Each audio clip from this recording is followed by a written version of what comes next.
എടാ കുട്ടിയെ ഏർപ്പാടൊന്നും കുഴപ്പമില്ല, അങ്ങനെ തട്ടിമുട്ടി പോകണ്ട്. ഞാനിപ്പോ ചെറുക്കനെ ഏൽപ്പിച്ചുകൊണ്ടൊന്നും കൂടി പോണം എന്നുള്ള പരിപാടിയിലാണ്. ഇതിപ്പോ ഏകദേശം ഡെവലപ്പ് ആയിക്കണം. അപ്പൊ രണ്ടാമത്തോനിപ്പോ കാര്യമായിട്ട് പരിപാടിയില്ല. അപ്പൊ ഓനെന്താണ്ട് ഏൽപ്പിച്ചും വേണം. മാത്രല്ല ഓനൊരു പെണ്ണ് വേണം. മൂത്തോന്റെ കല്യാണം ഇപ്പൊ കഴിഞ്ഞ് അങ്ങനെ ഒരു വലിയൊരു കുഴപ്പമില്ല, അങ്ങനെ പോകുന്നുണ്ട്. എങ്കിലും രണ്ടാമത്തോൻ്റെ കൂടി കഴിഞ്ഞാലേ ഓനപ്പടെ ഏൽപ്പിച്ച് നമുക്ക് പോകാൻ പറ്റുള്ളൂ. അപ്പൊ അതിന്റെ മുന്നേ ഏതെങ്കിലും ഒരു കേസ് നിങ്ങളടുത്ത് അറിയുന്ന കുട്ടികളുണ്ടാ? അപ്പൊ അതിന് പറ്റിയൊരു പെങ്കട്ടാർ നമ്മളിന്റെ അടുത്തുണ്ട്. പങ്കട്ടേര് കൊണ്ടുവരണ അല്ലാതെ ഇപ്പൊ നിവർത്തില്ല. കാരണം എന്താ വെച്ചാല് ഇപ്പൊ ചോദിച്ചത് ഇമ്മ മുട്ടായി കൊടുത്തതും ഉറപ്പിച്ചിട്ടതും ചിലവര് പഠിച്ചാണ്, ജോലി ഇട്ടിട്ട് കല്യാണമുള്ളൂ. ജോലി ഇപ്പൊ എന്താ, ഈ പഠിച്ചിങ്ങനെ നടന്നുകാണ്ട് ഏതേലും പീടി പോയി 4000 റുപ്യ മാസം കിട്ടും. ഇതാണ് ഇപ്പൊ ഈ ജോലി. ആ കഥ ഒന്നും പറയണ്ട. കിട്ടുന്നുണ്ട് ഒന്ന് വിളിച്ചു നോക്കാം. നമുക്ക് പറ്റണ ഏതേ കേസുണ്ട് നമുക്ക് ഇപ്പൊ തന്നെ ഒന്ന് നോക്കാലോ.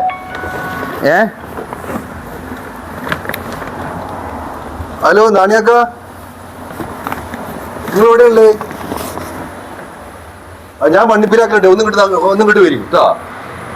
ശരി എന്നാലും ഓക്കെ, അയാൾക്കൊണ്ട് വരും വരൂല്ലേ? വണ്ടിന്റെ അല്ല അതിപ്പോ ആദ്യം പുതിയ എടുത്ത വണ്ടിയാ. നമുക്ക് എന്നാലേ അതിൻ്റെ ഒരു ഫോൺ വല്ല നോക്കണ്ടോ. ഹലോ, ആ എന്തിയാ അരിക്കടാ, എവിടെ? ഞാൻ വേറൊരു കേസ് ഇങ്ങനെ സംസാരിച്ചുകൊണ്ടിരിക്കുക. ഞാൻ ഏതായാലും ഒരു ഉച്ച കഴിഞ്ഞിട്ട് ഞാൻ എന്നാ ഇവിടുത്തെ റഷ്യാക്കാൻ്റെ പീടിക്കോ ഞാൻ വരങ്ങ കേട്ടോ. ശരി എന്നാ, ആയിക്കോട്ടെ ആയിക്കോട്ടെ. അസ്സലാമു അലൈക്കും. നിങ്ങൾ എന്ത് വരാൻ പറഞ്ഞില്ലേ?